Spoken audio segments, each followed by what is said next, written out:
Algunas escenas de este programa han sido recreadas.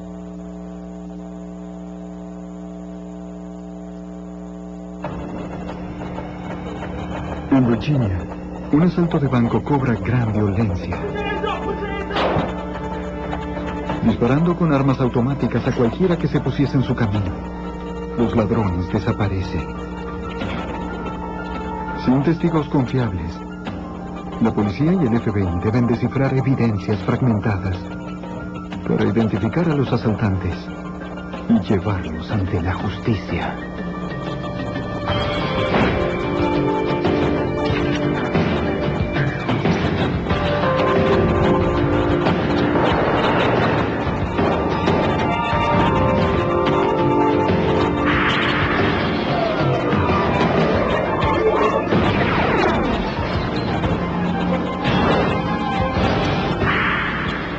Los archivos del FBI. A pesar de lo que se ve en las películas, los asaltantes de bancos entran en silencio, muestran una nota y se retiran. Quieren efectivo, no sangre. Pero en Richmond, Virginia, un par de malvivientes entraron a un banco escupiendo fuego. Soy Jim Castron, exdirector del FBI en Nueva York. La crueldad del asalto estremeció a los investigadores más veteranos, quienes juraron atraparlos antes de que volvieran a atacar. Sin piedad. En este episodio, algunos nombres han sido alterados. Durante los años 90, Richmond, Virginia, tenía un promedio de 10 robos a bancos por año. Antes de 1997, ninguno de ellos había sido fatal. En la mañana del 30 de junio de 1997, los empleados de un pequeño banco del este de la ciudad comenzaban el día de trabajo.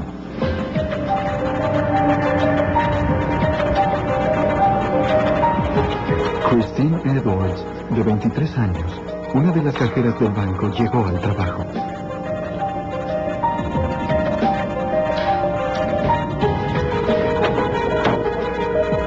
Su colega Tracy Freeman, de 21 años, ya estaba allí. Allison Davis, empleada de atención al cliente, y Richard Harman, el guardia de seguridad del banco, también comenzaban su labor. Stephen Reed, un cliente asiduo, llegó poco después. Entró en el banco mientras los cajeros terminaban de alistarse y Hartman lo saludó. Nadie vio a los dos hombres que se deslizaban por la puerta trasera.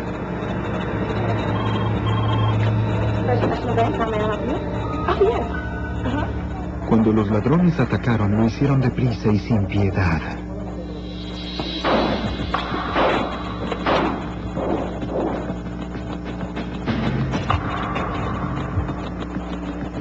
A 80 metros, los oficiales de policía de Richmond, Michael Webb y Dave Martin, estaban en una tienda comprando café para su desayuno.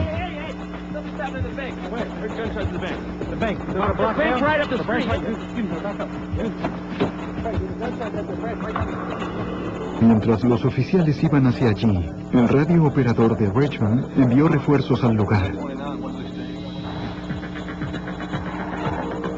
En la parte trasera del banco, los oficiales vieron a un guardia de seguridad en el piso del estacionamiento.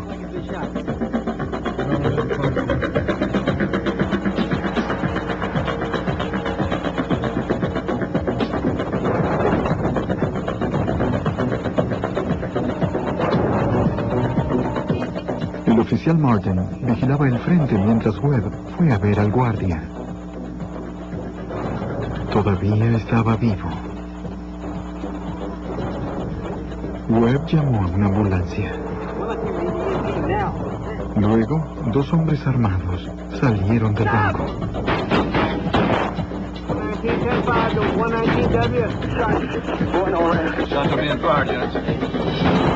Webb vació su cargador.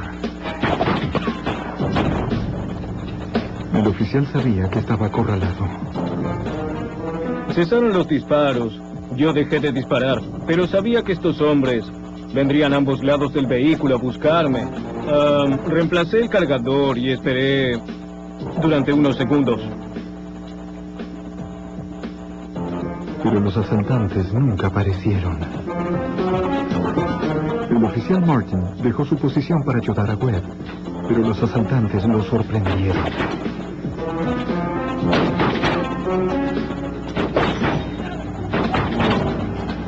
Con solo un arma de servicio, Martin no podría hacerles frente, lo que les permitió alejarse.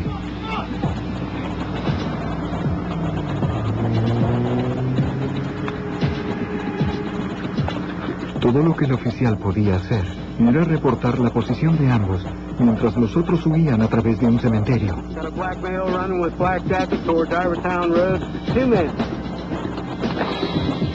El oficial de Richmond vio una nube de tintura roja, señal de que los ladrones habían robado un fajo de dinero con un dispositivo de tiempo.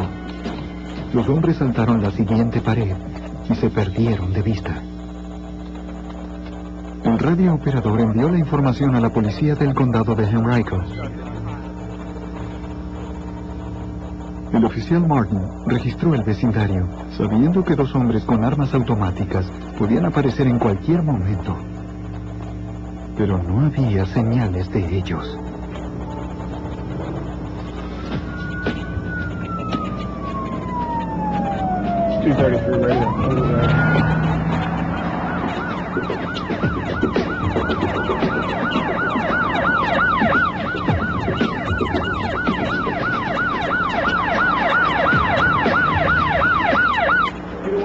Una patrulla de Henrico llegó al lugar. Llegó la emergencia médica. Atendieron al guardia herido. La policía de Richmond entró en el edificio. Buscando algún otro asaltante que pudiese estar dentro. Además de verificar el estado de los empleados. Hallaron a dos cajeras. Ambas con disparos.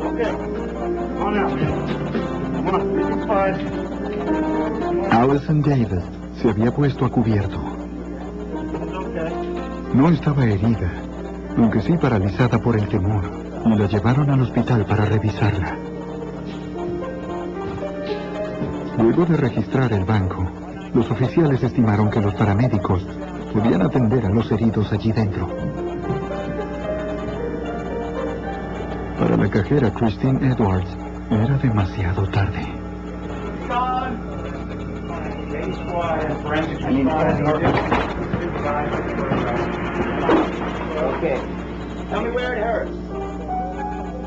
Tracy Freeman, en estado de shock y sangrando profusamente, fue estabilizada y la llevaron deprisa al hospital. Junto con Richard Harmon, el guardia de seguridad.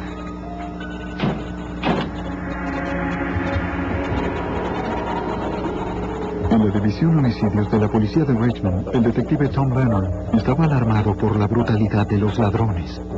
Este fue el asalto de banco más violento que recordemos en nuestra historia. Nuestro temor era que estuviesen en los alrededores. Debíamos quitarlos de las calles. Leonard se dirigió al banco.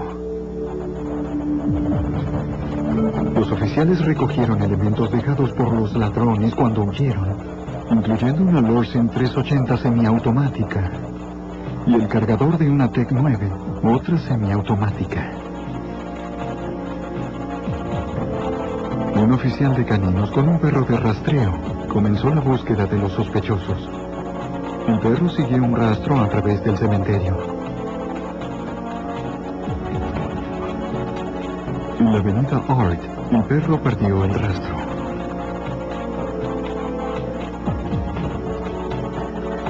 La policía de Henrico y de Richmond registraron la zona preguntando a los residentes si habían visto alguna persona extraña corriendo por el lugar, pero nadie vio nada sospechoso.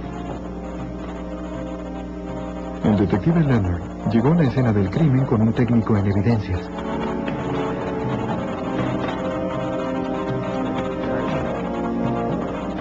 De inmediato cerramos el banco, y los únicos que había adentro éramos los forenses y yo. Y al recorrer el banco buscando evidencia forense que pudiese servirnos, hallamos muchos casquillos de bala de los disparos. Había algunas balas sin disparar. Esos casquillos eran de 9 milímetros, tal vez de la TEC 9.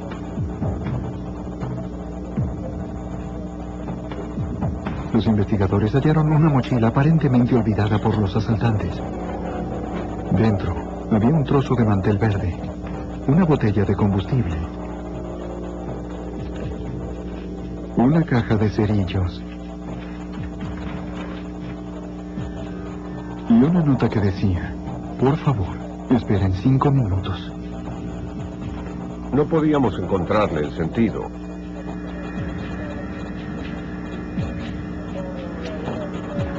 Registrando el área, los investigadores descubrieron varias pisadas.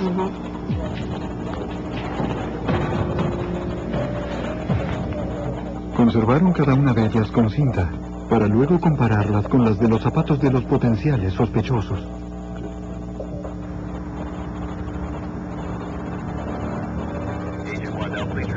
Debido a que el banco tenía seguro federal, la policía llamó al agente especial del FBI, Wayne Waddell, de la oficina regional de Richmond.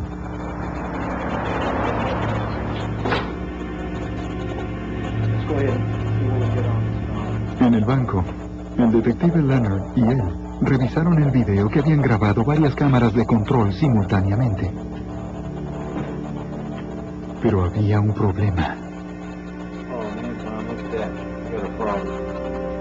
Algo causó que la cámara, en nuestra opinión, no operara correctamente.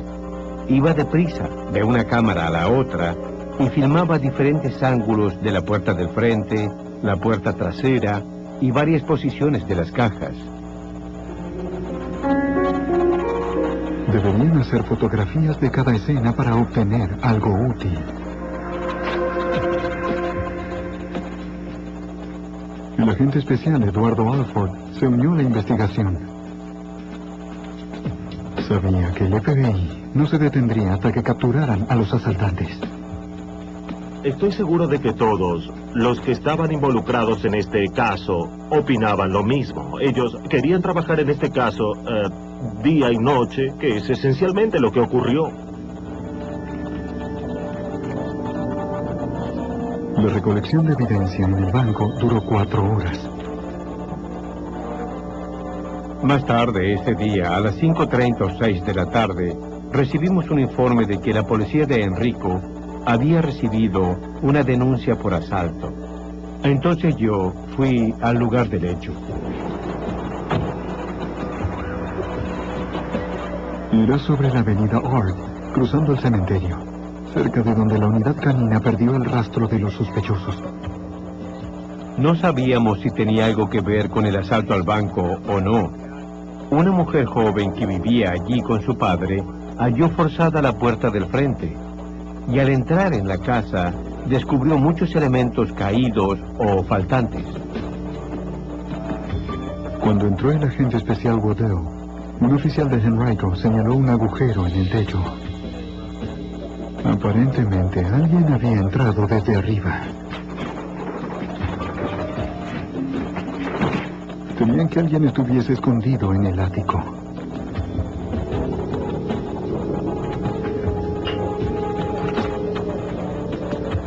No había nadie. Buscaron evidencias. Los investigadores hallaron un par de botas, además de una mochila y una chaqueta.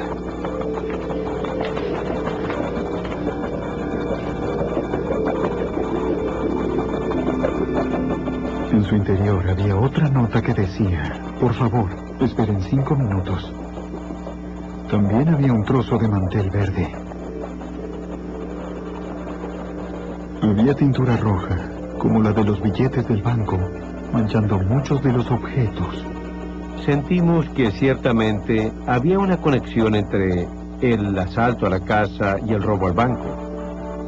Interrogamos al dueño, a su hija y al novio de su hija.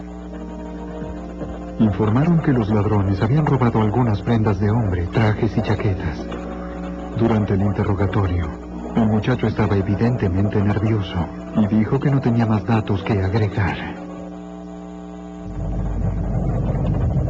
Ya regresa Mark, los archivos del FBI. En Richmond, Virginia, 2 ladrones de banco armados escaparon con $10,000 en efectivo, dejando a 2 empleados heridos y a la cajera Christine Edwards, de 23 años, muerta. La comunidad estaba anonadada, al igual que el fiscal Nicholas Altimore. Esta muchacha era un ángel. Y estos tipos entraron al banco sin pronunciar palabra y le dispararon a quemarropa. Da asco. Determinados a hallar a los homicidas, el detective Tom Leonard, de homicidios de Richmond, y el agente especial del FBI, Wayne Waddell, debían resolver el caso sin la ayuda de testigos presenciales. El problema con los empleados y el cliente que estaban en el banco era que estaban todos traumatizados. No pudimos hablar con ninguno de ellos hasta varios días después del evento. Un detective intentó entrevistar a Allison Davis, de atención a clientes, que se había refugiado bajo el escritorio, ilesa, pero estaba demasiado afectada por la situación. El personal del hospital debió sedarla y no pudo hablar. No había testigos capaces de relatar a los investigadores lo que había sucedido dentro del banco. Lo único que tenían para comprender los hechos era una cinta de video mal filmada por las cámaras de control, según el detective Tom Leonard. Armar las piezas resultó un problema porque faltaban algunas partes de las filmaciones. Era imposible ver todo el asalto filmado como normalmente ocurre. Trabajando con las fotografías de las escenas de las cámaras y los registros de las evidencias físicas obtenidas en el banco, los investigadores recrearon todo el crimen momento a momento. Fue una serie de eventos muy compleja que ocurrió en solo unos segundos. Se puede ver que el banco obviamente estaba abierto, pero los únicos que estaban adentro eran el guardia, una empleada del banco y un cliente. El cliente estaba allí de pie, en el área de circulación, donde uno forma las filas, hablando con el guardia. El líder fue directo al mostrador de la cajera. El primero pasó de largo al guardia de seguridad sin mirarlo, sin siquiera notar su presencia. Vimos que el que iba delante no estaba preocupado por el guardia. Sabía que de él se encargaría el segundo. En las imágenes, los investigadores vieron al segundo asaltante apuntar la TEC-9 hacia el guardia. El primero llegó a las cajas y le disparó a ambas cajeras, matando a una de ellas. Está intentando guardar el arma y camina hasta este lugar. Las pruebas de balística mostraron que ambas recibieron disparos de la Lorsen 380, hallada fuera del banco. Un agujero de bala detrás del escritorio de la empleada de clientes mostraba que el asaltante volteó para dispararle a ella, pero falló. Los investigadores notaron las balas sin disparar en el suelo. Esto sugería que la TEC-9 se habría atascado y el ladrón inyectó balas para liberarla. Las fotografías revelaron que hubo una breve interrupción, mientras el segundo ladrón intentaba liberar su TEC-9. El primero intentaba dispararle al guardia con la Lorsen, pero esa arma también falló. La Lorsen 380, recobrada fuera del banco, tenía una bala atascada. Cuando ambas armas fallaron, el cliente huyó, seguido por Richard Harmon, el guardia. Sin poder reparar la Lorsen, el asaltante sacó un rifle AR-15 y los persiguió.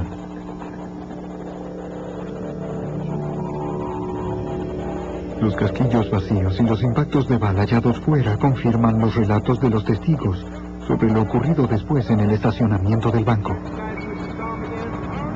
Un testigo vio a un asaltante correr detrás del cliente mientras huía. Su brazo sufrió lesiones.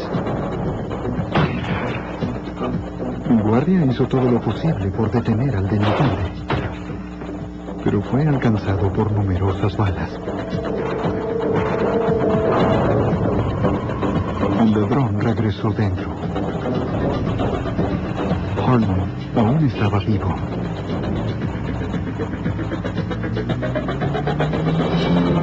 testigo observó mientras entraba en el banco por la puerta trasera.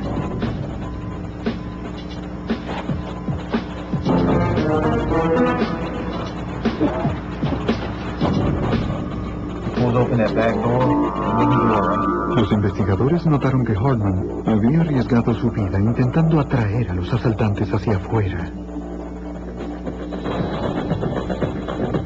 Luego los ladrones cargaron una mochila con dinero, incluyendo un fajo de billetes que contenía tintura.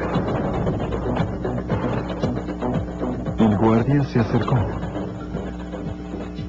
y disparó, pero falló.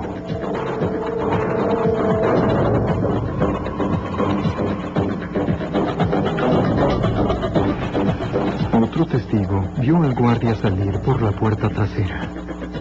El líder lo persiguió hasta el estacionamiento y disparó. El disparo final en la 100 dejó ciego en forma permanente a Richard Hartman. Momentos más tarde, los oficiales Webb y Martin lo hallaron allí. El agente Waddell y el detective Leonard tenían ahora un relato claro del crimen, debido a que los asaltantes entraron en el banco disparando. Los investigadores creían que su intención era la de matar a todos, para eliminar a todos los testigos del banco. El contenido de las mochilas revelaba un plan para confundir a los que se hallaban afuera.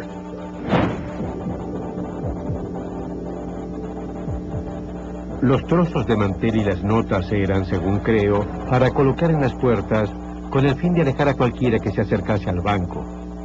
Denos 5 minutos, aún estamos limpiando, denos 5 minutos, aún no estamos listos para abrir, o algo así. Con el banco a su disposición, los ladrones podían tomarse su tiempo.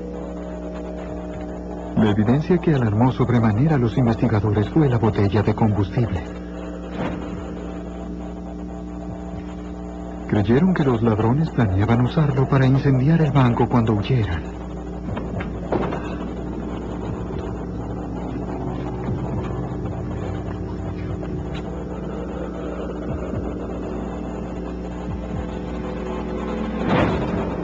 Los investigadores sabían que tenían ante sí a criminales muy violentos que actuaban sin remordimientos. Nuestro temor era que esa gente se metiera en la comunidad y cometiese más crímenes, porque ya habían sido lo bastante audaces para entrar a un banco y matar gente. Los enfrentaríamos armados para intentar atraparlos. Y los criminales estaban bien armados. Aún tenían una R-15, la versión civil del rifle de asalto militar, y una TEC-9, una pistola semiautomática de 9 milímetros.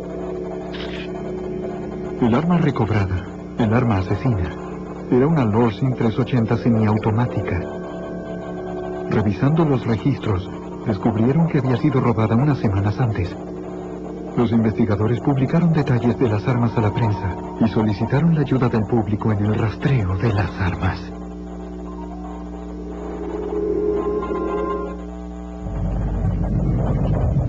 Ya regresa. Inúa. Los archivos del FBI. Fuimos afortunados, realmente muy afortunados. Había una persona que conoce a una mujer con quien ella trabajaba y oyó decir que creía que su esposo había vendido esas armas. El FBI y la policía de Richmond siguieron esa pista y en efecto ubicaron a un señor que era un armero legítimo y con licencia. En un primer momento, el armero no quería hablar con las autoridades. No quería incriminarse, admitiendo que había vendido armas que se usaron para un asesinato. Luego de que los agentes le aseguraron que no podía ser responsabilizado, ya que las armas se vendieron legalmente, admitió que había vendido una TEC-9 y un rifle AR-15 unos días antes del asalto. Localizó los registros que había completado el comprador. Ahora los investigadores tenían un nombre. El armero nos dijo que había vendido las armas a Jermaine Sims. Y utilizamos a todas las unidades, toda la gente que trabajaba en el caso. Todos salieron a localizarlo y luego averiguaron que Sims no estaba en la ciudad. Mientras continuaba la búsqueda de Sims, los investigadores regresaron a la única pista prometedora que tenían, la casa de la avenida Art, que los ladrones habían asaltado. Comenzamos a analizar todos los datos acerca del dueño de casa y su familia. La chica que vivía allí tenía un novio. Comenzamos a investigarlo. Lo hicimos desde el comienzo, básicamente con una investigación de cada persona de la casa. El agente especial Waddell sabía que debía registrar nuevamente la casa y regresó con una orden de cateo. Esta vez fue con un equipo de recolección de evidencias del FBI. Estaba seguro de que una búsqueda exhaustiva revelaría una conexión entre el asalto al banco y la casa violada. Los técnicos de evidencia revisaron palmo a palmo el ático. Detrás de un panel, hallaron una pistola semiautomática TEC-9 y un rifle de asalto AR-15, precisamente el tipo de arma usado en el crimen. Aún estaban cargados y sus números de serie intactos. El agente especial Waddell procedió a verificar si eran las mismas armas adquiridas por Jermaine Sims. Queríamos constatar que fuesen en efecto las armas que habían sido compradas al armero y luego usadas en el asalto. Así que llamamos a la oficina, leímos los números de serie, fábrica y modelo de las armas y fueron comparadas con los datos de los registros. Eran las mismas armas. Un experto en balística comparó balas recobradas en el banco con las disparadas por el rifle recobrado. Eran idénticas. Esa arma se conectaba con el fatal asalto al banco. Parecía cierto que Jermaine Sims había adquirido las armas usadas durante el asalto y el asesinato. Ahora el FBI y la policía de Richmond necesitaban hallarlo.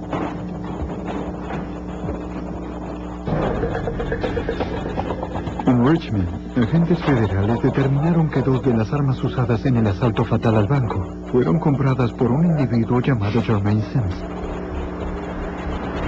Los agentes no podían hallar a Sims, pero una investigación reveló que estaba recibiendo asistencia del gobierno. Siguieron esa pista. En la oficina de servicios sociales, una administradora confirmó que Sims venía con regularidad a recoger bonos de alimentos.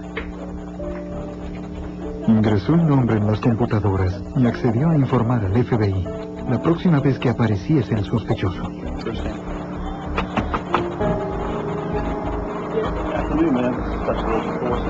Los agentes se dirigieron al domicilio que figuraba en el registro y hablaron con la madre de Sims. No había visto a su hijo desde que lo había echado la semana anterior.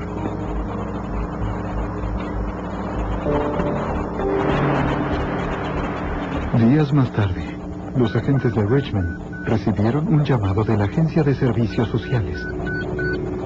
Sims estaba allí.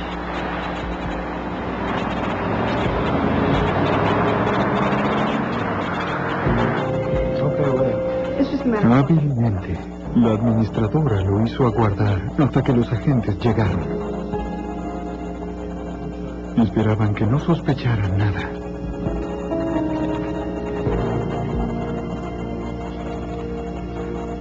Cuando llegaron los agentes, el sospechoso parecía calmo.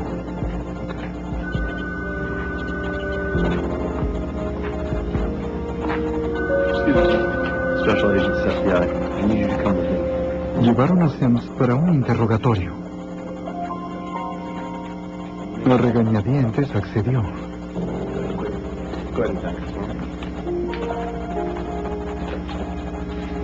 Lo llevaron a una estación de policía cercana, donde los investigadores intentaron hacerlo hablar de las armas. Pero interrogar al sujeto no fue tarea fácil, según el fiscal Nicholas Altimore. Sims era un individuo difícil de tratar. Era un hombre lleno de odio y de hostilidad. No quería estar allí. Además, no quería cooperar con nosotros. Lentamente nos brindaba información y en realidad solo nos estaba dando datos que nosotros ya conocíamos. Teníamos problemas para hacerlo entrar en razones, por así decirlo. Sims negó estar involucrado en el crimen, manifestando que estuvo en la casa de su novia en el momento del robo. Durante varias horas, Altimore continuó presionándolo hasta que finalmente Sims admitió que había comprado el AR-15 y la TEC-9 con la intención de venderlas con una ganancia. Dijo que había guardado las armas en casa de un amigo, un hombre llamado Ra, pero afirmó no recordar la dirección. En cambio, orientó a los agentes. El interrogatorio continuó mientras el agente especial Wayne Waddell intentaba confirmar el relato de Sims. Sims nos dijo dónde estaba esta casa y además la describió. Fuimos al lugar, pero no pudimos ubicarla. Altimore se decidió a enfrentar a Sims con su propio engaño. Pero Sims insistía en que no sabía nada del asalto al banco. Para entonces las autoridades habían localizado a la novia de Sims, quien apoyaba su coartada. Pero los investigadores ya tenían evidencias claras que lo conectaban con el crimen. Le informaron que estaba bajo arresto por asalto a un banco.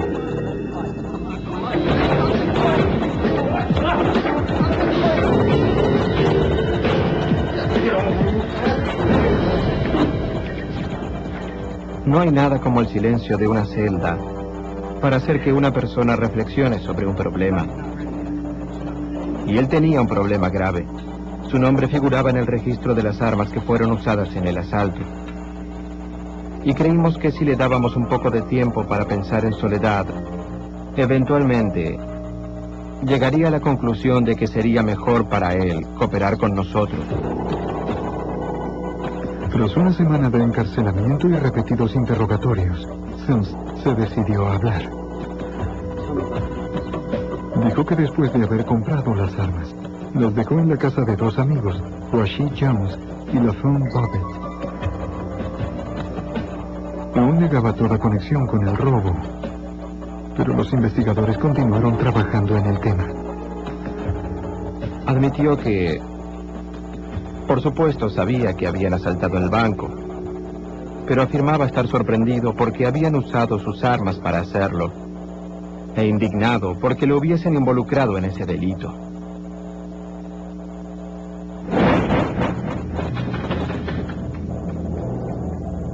Sims relató que después del asalto, Bobbitt y Jones fueron a su casa vistiendo ropas que no les conocía. Le contaron acerca del asalto fallido, el tiroteo y su huida. Le dijeron que habían entrado en la casa de la avenida Ord, eligiéndola al azar, que habían robado algo de ropa y que habían escondido las armas detrás de un pañuelo en el ático.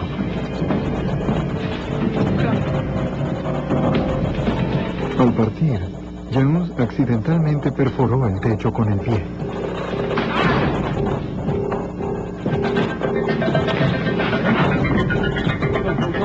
Luego escaparon esquivando a los dos oficiales de patrulla. Tenían el dinero con ellos, pero estaba teñido con la tintura roja. Los registros policiales revelaron que LaFawn Bobbitt tenía 11 arrestos anteriores y estaba libre bajo palabra por cargos relacionados con robo de autos. Rashid Jones tenía 7 arrestos anteriores, incluyendo hurto, y estaba libre bajo palabra. Los investigadores redujeron los cargos contra Sims de asalto a banco a complicidad. Ahora, con la identidad de los asesinos en su poder, comenzaría la verdadera cacería. Ya regresa los archivos del FBI. Luego del asalto de banco en 1997, que produjo la muerte de una cajera, las autoridades de Richmond, Virginia, creían haber identificado a los agresores como LaFawn Bobbitt y Rashid Jones. No tenían idea de dónde buscar a Jones, pero establecieron una vigilancia en el último domicilio conocido de Bobbitt. El fiscal Ken Nelson estaba determinado a apresar a estos hombres tan pronto como fuera posible. Debíamos arrestar a estos asesinos despiadados lo más pronto posible para eliminar la posibilidad de que hicieran lo mismo en otro lugar y mataran a alguien más. Sin embargo, teníamos mucho por hacer, recolectando evidencias físicas y haciéndolas analizar por el laboratorio. Necesitaban más tiempo para armar el caso federal, pero no podían darse el lujo de tener a 2 asesinos sueltos. En la oficina del fiscal de Enrico querían acusar a Bobby del asalto y la violación y robo de la casa de la avenida Art. Con respecto a Jones, había violado su libertad bajo palabra, así que obtuvimos una orden de arresto por violación de palabra. Al agente especial Wayne Waddell le dieron luz verde para arrestar a los fugitivos bajo esos cargos. Teníamos a 2 agentes vigilando el domicilio de la Von Bobby. Eran Paul Messin y Eddie Alford. Y finalmente conseguimos la autorización para arrestar a la Von Bobby. Me comuniqué con Messin y Alford. Me informaron que Bobby acababa de salir de la casa. El agente comunicó al equipo de vigilancia que siguiera a Babbitt, y luego se les unió.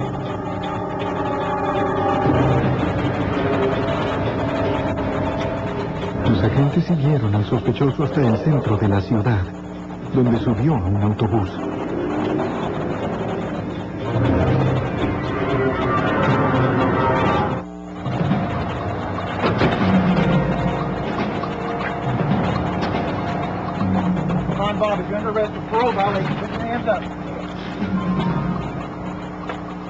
En unos momentos el sospechoso Lafon Babbitt estaba bajo custodia. Los investigadores ejecutaron una orden de cateo sobre la casa de Babbitt.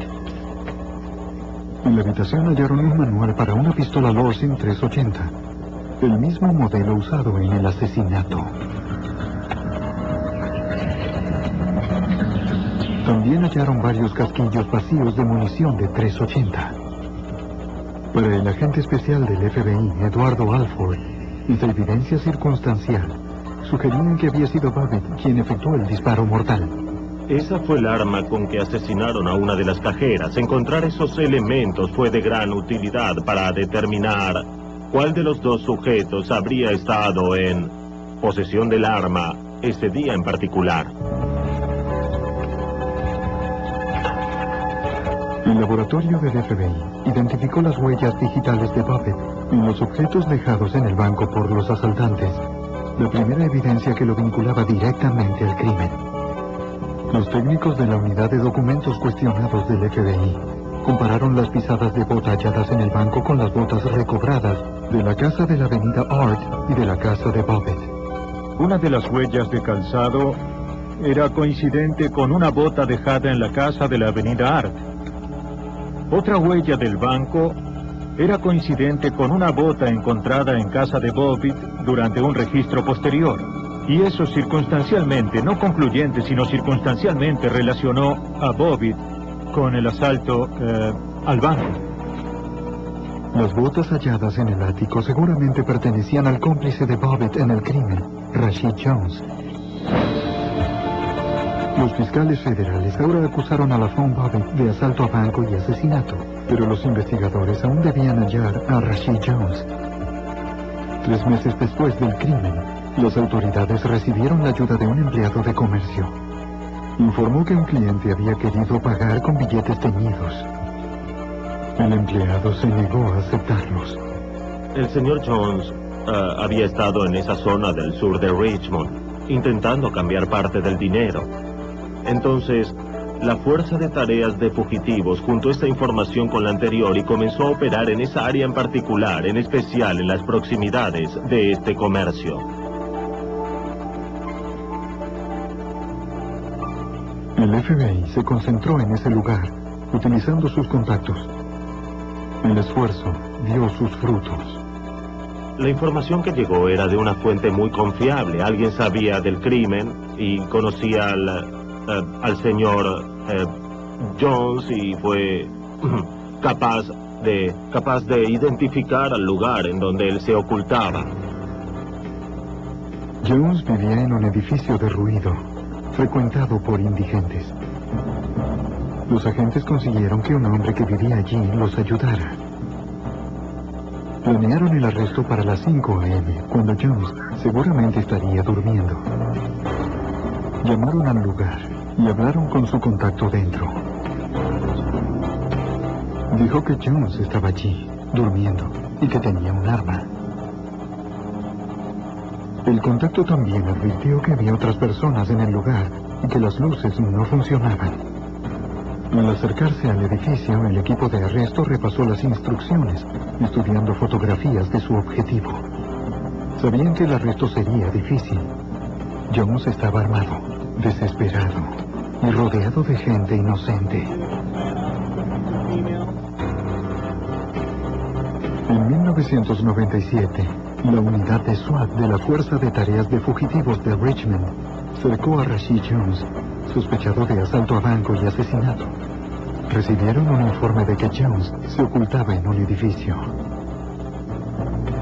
Su contacto les había dicho que estaba armado y que casi ninguna luz funcionaba. Había además varios inocentes allí.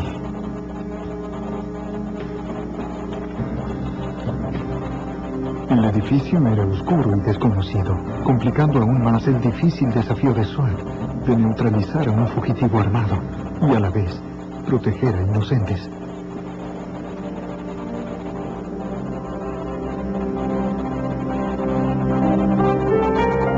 El equipo decidió acercarse a Jones en silencio. Confiaban en que lo tomarían por sorpresa.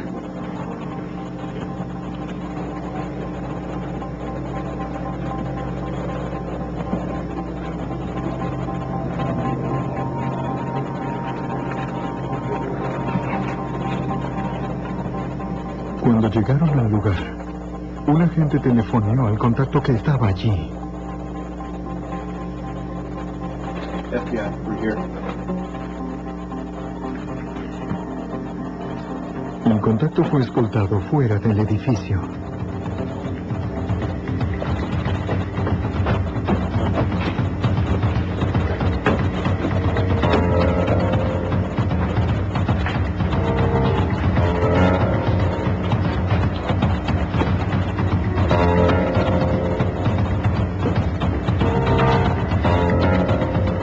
Cuando llegaron a la habitación donde se suponía que Jones estaba durmiendo, ya se había ido.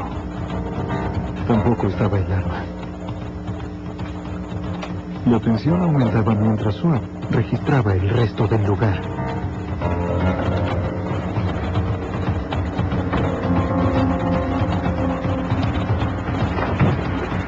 Get your hands up, man. Get your hands up. Come on, get up. Get up. Hallaron y retiraron a otros 2 residentes.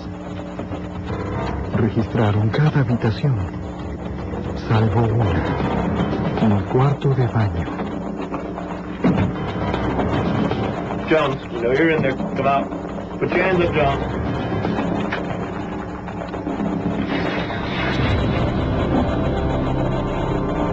That's him.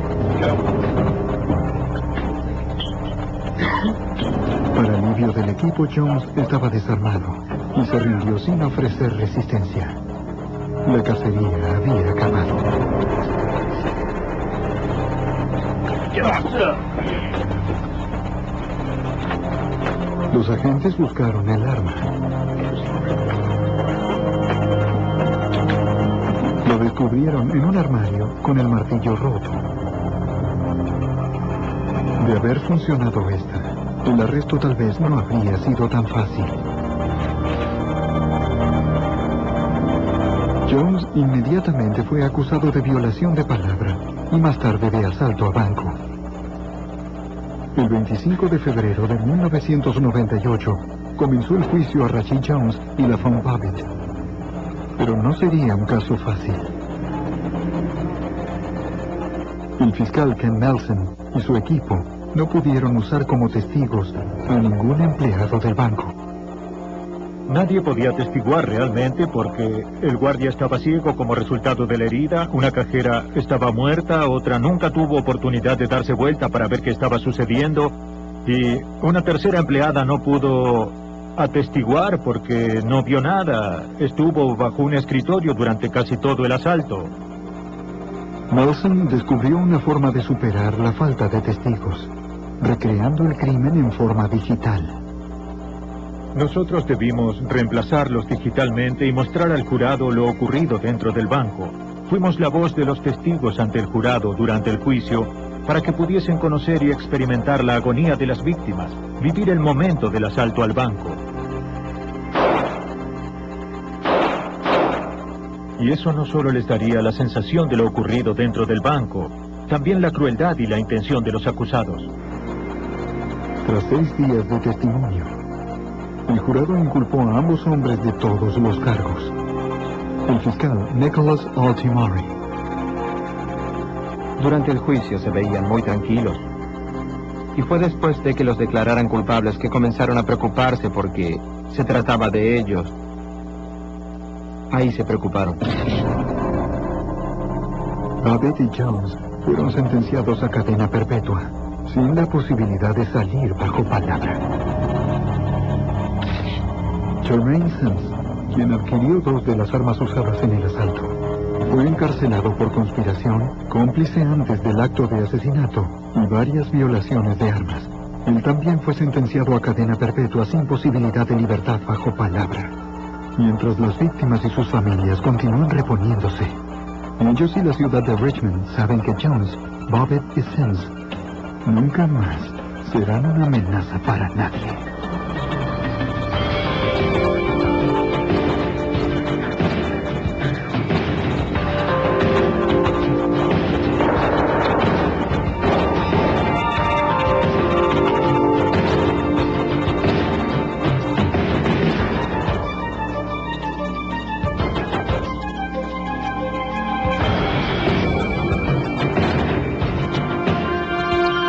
Hallaron a 2 cajeras,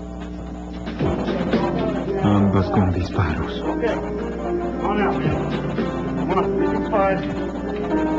Allison Davis se había puesto a cubierto.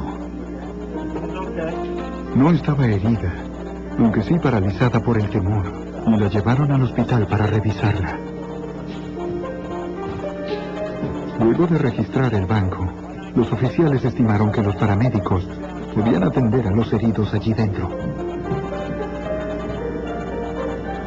Para la cajera Christine Edwards, era demasiado tarde.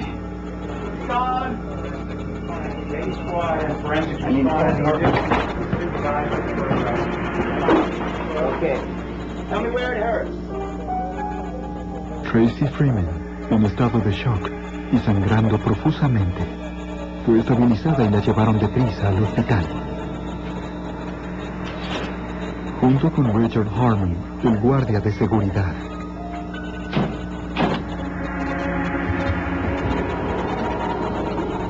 En la División Homicidios de la Policía de Richmond, el detective Tom Leonard estaba alarmado por la brutalidad de los ladrones. Este fue el asalto de banco más violento que recordemos en nuestra historia. Nuestro temor era que estuviesen en los alrededores. Debíamos quitarlos de las calles. Leonard se dirigió al banco. Los oficiales recogieron elementos dejados por los ladrones cuando huyeron, incluyendo una Lorsen 380 semiautomática y el cargador de una Tec 9, otra semiautomática. Un oficial de caninos con un perro de rastreo comenzó la búsqueda de los sospechosos.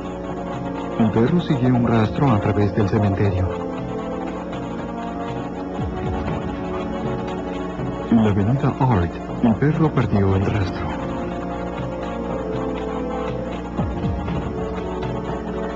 La policía de Henrico y de Richmond registraron la zona preguntando a los residentes si habían visto alguna persona extraña corriendo por el lugar, pero nadie vio nada sospechoso. El detective Leonard llegó a la escena del crimen con un técnico en evidencias.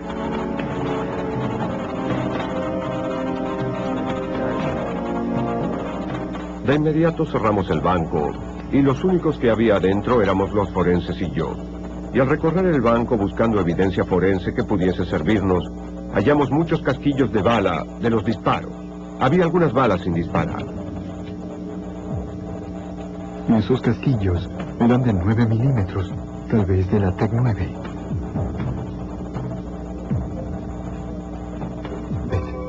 Una de las huellas de calzado era coincidente con una bota dejada en la casa de la avenida Art.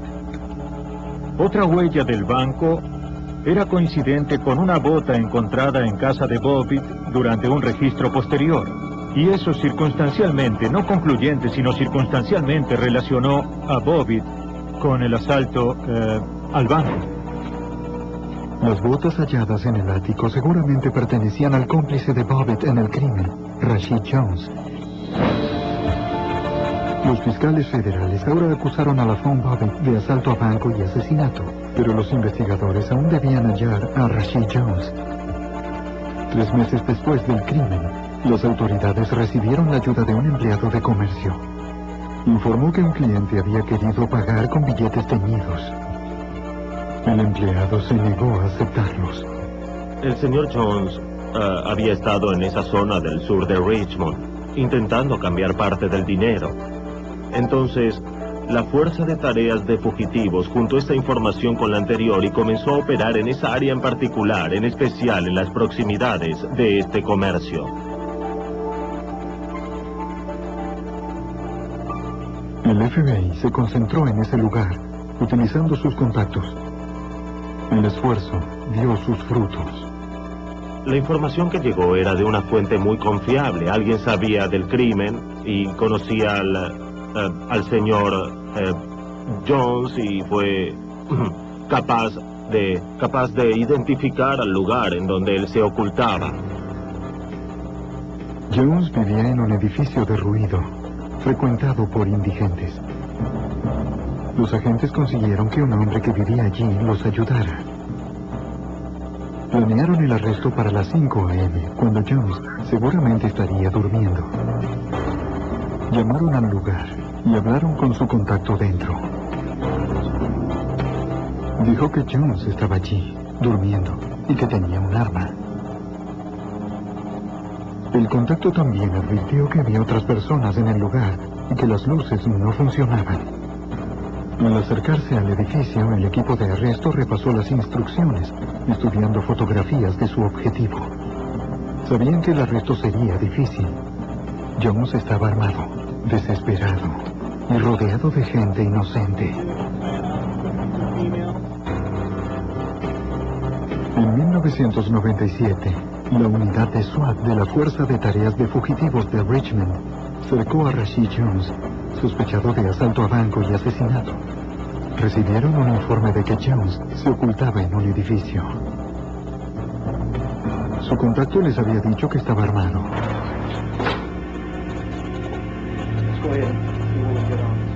En el banco, el detective Leonard y él revisaron el video que habían grabado varias cámaras de control simultáneamente. Pero había un problema. Algo causó que la cámara, en nuestra opinión, no operara correctamente. Iba deprisa, de una cámara a la otra, y filmaba diferentes ángulos de la puerta del frente, la puerta trasera y varias posiciones de las cajas. Deberían hacer fotografías de cada escena para obtener algo útil. El agente especial Eduardo Alford se unió a la investigación. Sabía que el FBI no se detendría hasta que capturaran a los asaltantes. Estoy seguro de que todos los que estaban involucrados en este caso opinaban lo mismo. Ellos querían trabajar en este caso día y noche, que es esencialmente lo que ocurrió. La recolección de evidencia en el banco duró 4 horas. Más tarde ese día, a las 5:30 o 6 de la tarde, recibimos un informe de que la policía de Enrico había recibido una denuncia por asalto. Entonces yo fui al lugar del hecho. Era sobre la avenida Ord, cruzando el cementerio, cerca de donde la unidad canina perdió el rastro de los sospechosos. No sabíamos si tenía algo que ver con el asalto al banco o no. Una mujer joven que vivía allí con su padre halló forzada la puerta del frente y al entrar en la casa descubrió muchos elementos caídos o faltantes.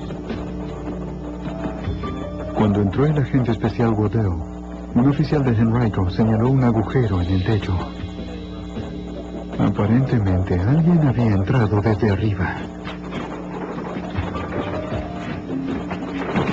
Temían que alguien estuviese escondido en el ático.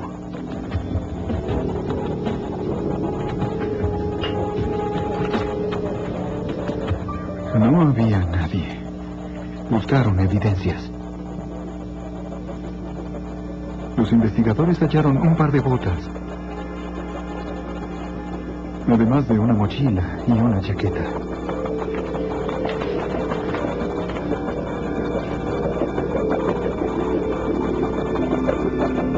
En su interior había otra nota que decía: por favor, esperen 5 minutos.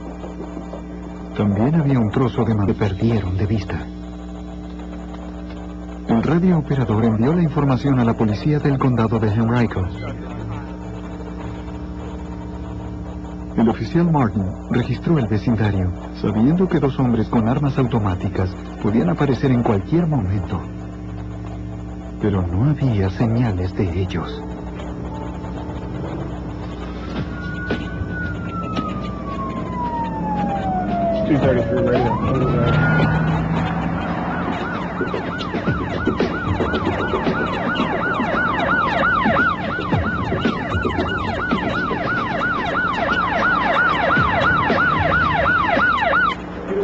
Una patrulla de Henrico llegó al lugar. Llegó la emergencia médica. Atendieron al guardia herido. La policía de Richmond entró en el edificio. Buscando algún otro asaltante que pudiese estar dentro. Además de verificar el estado de los empleados. Hallaron a 2 cajeras. Ambas con disparos.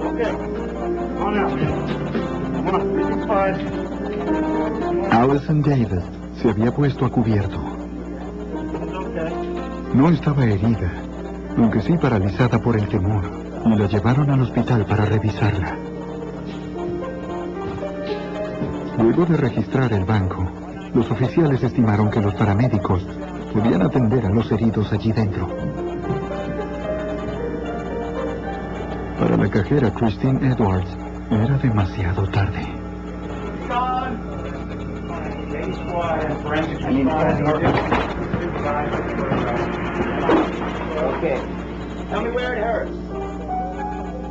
Tracy Freeman, en estado de shock y sangrando profusamente, fue estabilizada y la llevaron deprisa al hospital. Junto con Richard Harmon, el guardia de seguridad.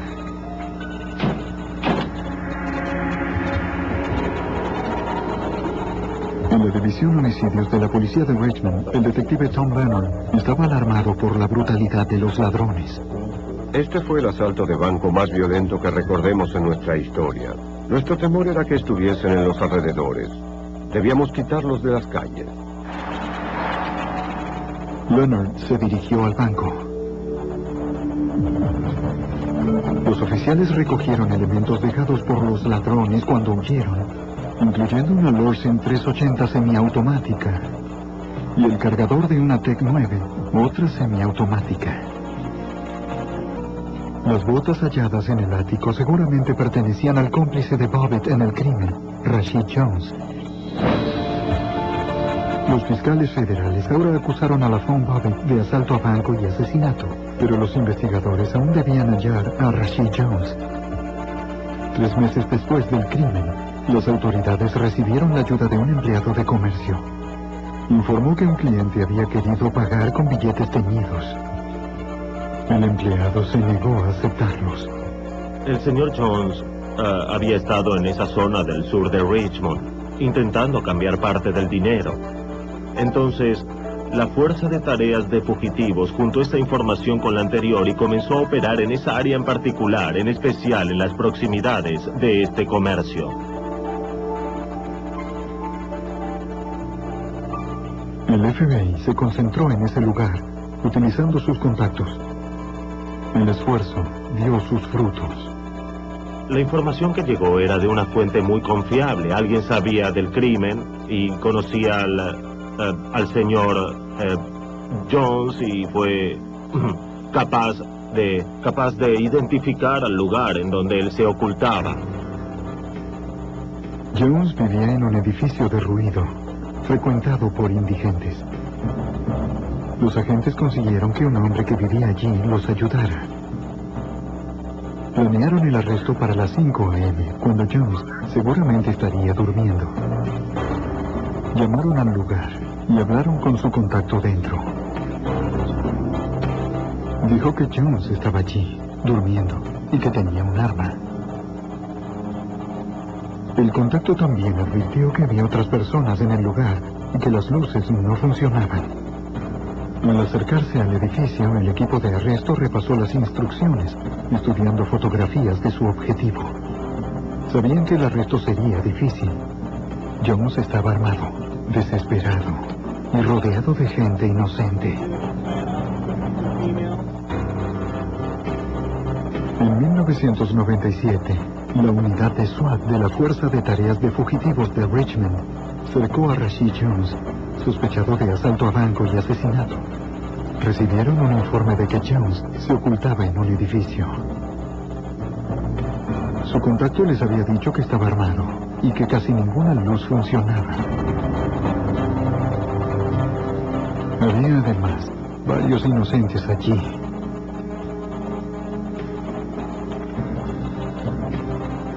El edificio era oscuro y desconocido, complicando aún más el difícil desafío de SWAT de neutralizar a un fugitivo armado y a la vez proteger a inocentes. En Richmond, Virginia, 2 ladrones de banco armados escaparon con $10,000 en efectivo, dejando a 2 empleados heridos y a la cajera Christine Edwards, de 23 años, muerta. La comunidad estaba anonadada, al igual que el fiscal Nicholas Altimore. Esta muchacha era un ángel. Y estos tipos entraron al banco sin pronunciar palabra y le dispararon a quemarropa. Da asco.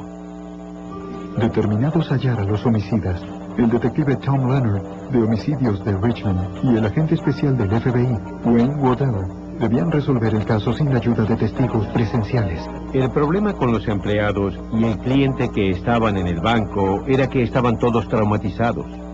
No pudimos hablar con ninguno de ellos hasta varios días después del evento.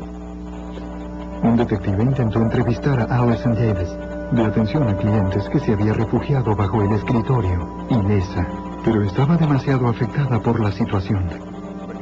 El personal del hospital debió sedarla y no pudo hablar. No había testigos capaces de relatar a los investigadores lo que había sucedido dentro del banco. Lo único que tenían para comprender los hechos era una cinta de video mal filmada por las cámaras de control, según el detective Tom Leonard. Armar las piezas resultó un problema porque faltaban algunas partes de las filmaciones. Era imposible ver todo el asalto filmado como normalmente ocurre. Trabajando con las fotografías de las escenas de las cámaras y los registros de las evidencias físicas obtenidas en el banco, los investigadores recrearon todo el crimen momento a momento. Fue una serie de eventos muy compleja que ocurrió en solo unos segundos. Se puede ver que el banco obviamente estaba abierto, pero los únicos que estaban adentro eran el guardia, una empleada del banco y un cliente. El cliente estaba allí de pie, en el área de circulación, donde uno forma las filas, hablando con el guardia. El líder fue directo al mostrador de la cajera. El primero pasó de largo al guardia de seguridad sin mirarlo, sin siquiera notar su presencia. Vimos que el que iba delante no estaba preocupado por el guardia. Sabía que de él se encargaría el segundo. En las imágenes, los investigadores vieron al segundo asaltante apuntar la TEC-9 hacia el guardia. El primero llegó a las cajas y le disparó a ambas cajeras, matando a una de ellas. Está intentando guardar el arma y camina hasta este lugar. Las pruebas de balística mostraron que ambas recibieron disparos de la Lorsen 380, hallada fuera del banco. Un agujero de bala detrás del escritorio de la empleada de... Tras una semana de encarcelamiento y repetidos interrogatorios, Sims se decidió a hablar. Dijo que después de haber comprado las armas, las dejó en la casa de dos amigos, Rashid Jones y LaFawn Bobbitt. Aún negaba toda conexión con el robo, pero los investigadores continuaron trabajando en el tema. Admitió que, por supuesto, sabía que habían asaltado el banco, pero afirmaba estar sorprendido porque habían usado sus armas para hacerlo, e indignado porque lo hubiesen involucrado en ese delito.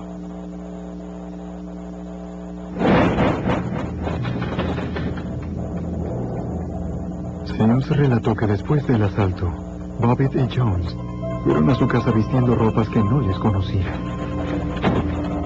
Le contaron acerca del asalto fallido, el tiroteo y su huida. Le dijeron que habían entrado en la casa de la avenida Ord, eligiéndola al azar, que habían robado algo de ropa y que habían escondido las armas detrás de un panel en el ático.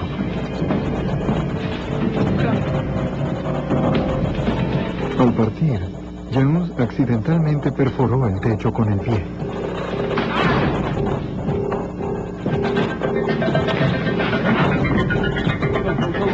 Luego escaparon esquivando a los dos oficiales de patrulla. Tenían el dinero con ellos, pero estaba teñido con la tintura roja. Los registros policiales revelaron que LaFawn Bobbitt tenía 11 arrestos anteriores y estaba libre bajo palabra por cargos relacionados con robo de autos. Rashid Jones tenía 7 arrestos anteriores, incluyendo hurto, y estaba libre bajo palabra.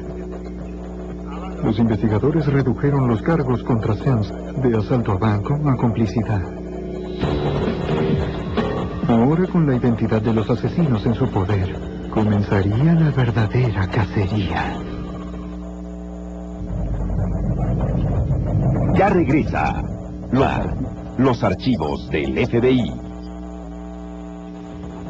Luego del asalto de banco en 1997, que produjo la muerte de una cajera, las autoridades de Richmond, Virginia, creían haber identificado a los agresores como LaFawn Bobbitt y Rashid Jones. No tenían idea de dónde buscar a Jones, pero establecieron una vigilancia en el último domicilio conocido de Bobbitt. El fiscal Ken Nelson estaba determinado a apresar a estos hombres tan pronto como fuera posible. Debíamos arrestar a estos asesinos despiadados lo más pronto. Un oficial de caninos con un perro de rastreo comenzó la búsqueda de los sospechosos. El perro siguió un rastro a través del cementerio. En la avenida Ord, el perro perdió el rastro.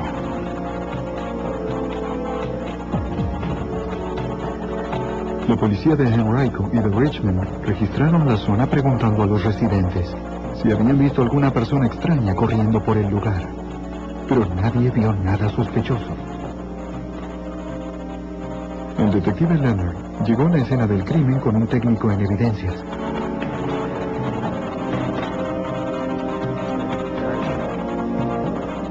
De inmediato cerramos el banco y los únicos que había adentro éramos los forenses y yo. Y al recorrer el banco buscando evidencia forense que pudiese servirnos, hallamos muchos casquillos de bala de los disparos. Había algunas balas sin disparar. Esos casquillos eran de 9 milímetros, tal vez de la TEC-9.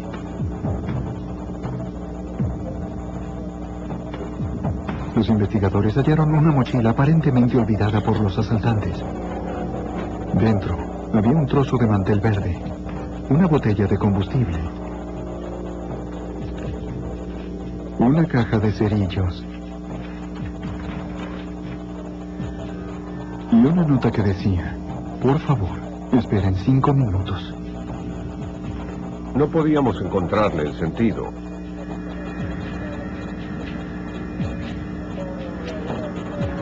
Registrando el área, los investigadores descubrieron varias pisadas.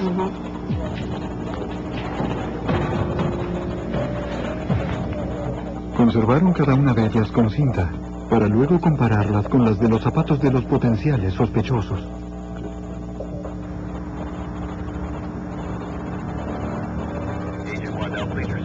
Debido a que el banco tenía seguro federal, la policía llamó al agente especial del FBI, Wayne Waddell, de la oficina regional de Richmond.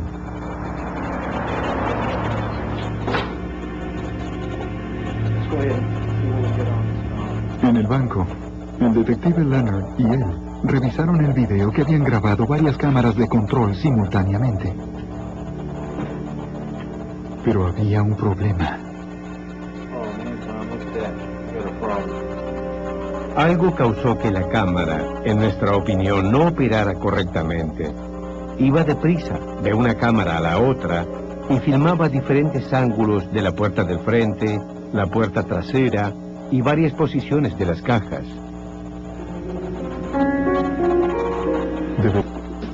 En Richmond, Virginia, 2 ladrones de banco armados escaparon con $10,000 en efectivo, dejando a 2 empleados heridos y a la cajera Christine Edwards, de 23 años, muerta. La comunidad estaba anonadada, al igual que el fiscal Nicholas Altimore. Esta muchacha era un ángel.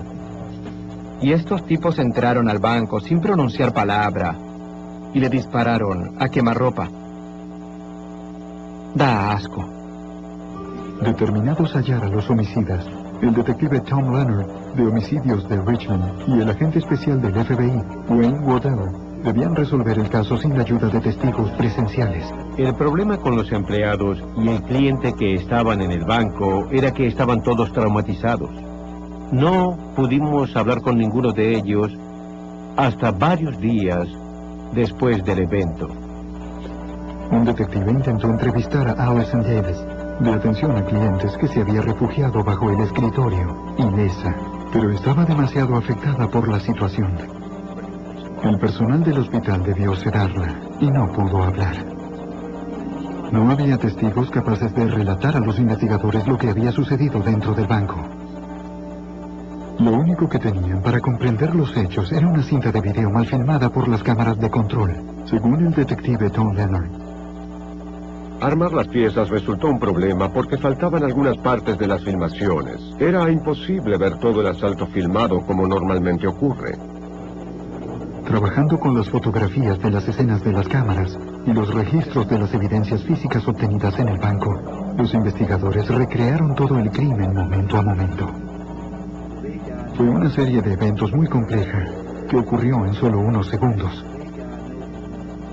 Se puede ver que el banco obviamente estaba abierto, pero los únicos que estaban adentro eran el guardia, una empleada del banco y un cliente.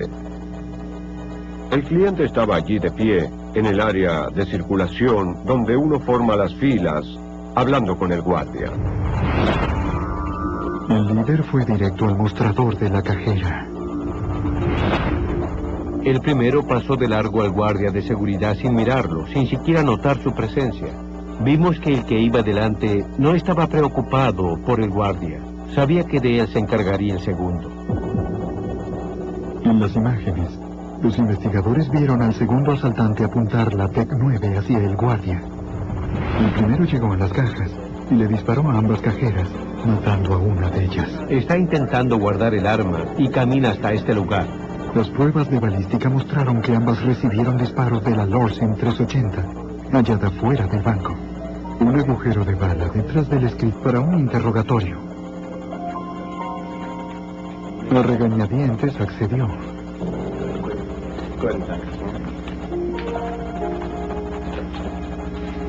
Lo llevaron a una estación de policía cercana, donde los investigadores intentaron hacerlo hablar de las armas. Pero interrogar al sujeto no fue tarea fácil, según el fiscal Nicholas Altimore. Sims era un individuo difícil de tratar. Era un hombre lleno de odio y de hostilidad. no quería estar allí. Además, no quería cooperar con nosotros. Lentamente nos brindaba información y en realidad solo nos estaba dando datos que nosotros ya conocíamos. Teníamos problemas para hacerlo entrar en razones, por así decirlo. Sims negó estar involucrado en el crimen, manifestando que estuvo en la casa de su novia en el momento del robo. Durante varias horas, Altimore continuó presionándolo hasta que finalmente Sims admitió que había comprado el AR-15 y la TEC-9 con la intención de venderlas con una ganancia. Dijo que había guardado las armas en casa de un amigo, un hombre llamado Ra, pero afirmó no recordar la dirección. En cambio, orientó a los agentes. El interrogatorio continuó mientras el agente especial Wayne Waddell intentaba confirmar el relato de Sims. Sims nos dijo dónde estaba esta casa y además la describió. Fuimos al lugar, pero no pudimos ubicarla. Altimore se decidió a enfrentar a Sims con su propio engaño. Pero Sims insistía en que no sabía nada del asalto al banco. Para entonces las autoridades habían localizado a la novia de Sims, quien apoyaba su coartada. Pero los investigadores ya tenían evidencias claras que lo conectaban con el crimen. Le informaron que estaba bajo arresto por asalto a un banco.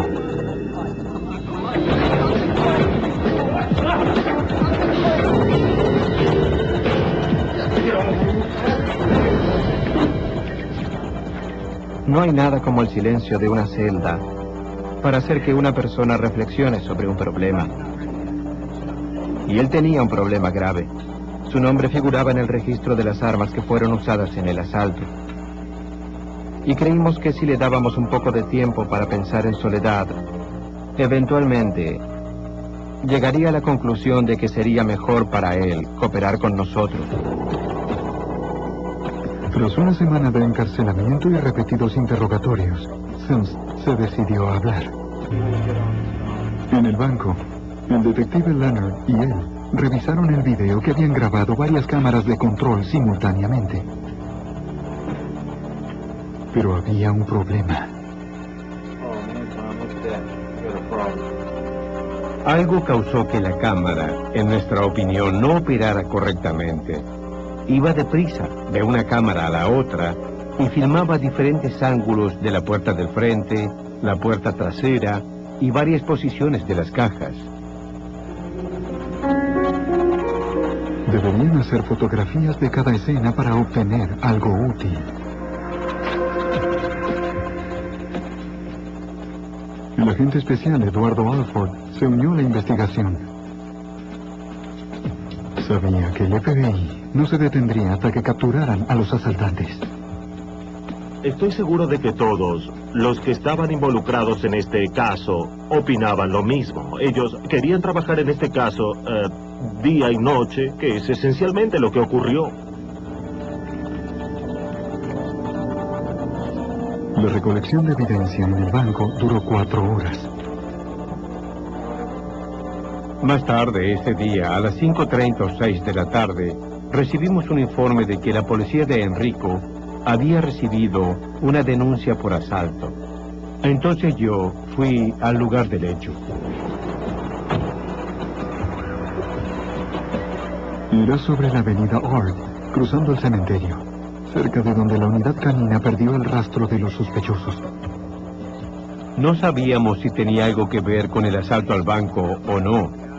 Una mujer joven que vivía allí con su padre halló forzada la puerta del frente y al entrar en la casa descubrió muchos elementos caídos o faltantes. Cuando entró el agente especial Waddell, un oficial de Henrico señaló un agujero en el techo. Aparentemente alguien había entrado desde arriba. Temían que alguien estuviese escondido en el ático.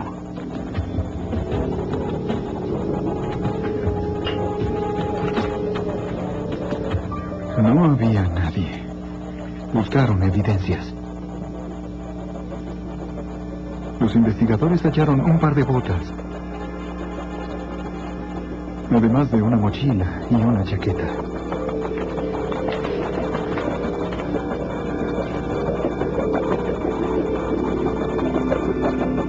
En su interior había otra nota que decía: por favor, esperen 5 minutos. También había un trozo de mantel verde.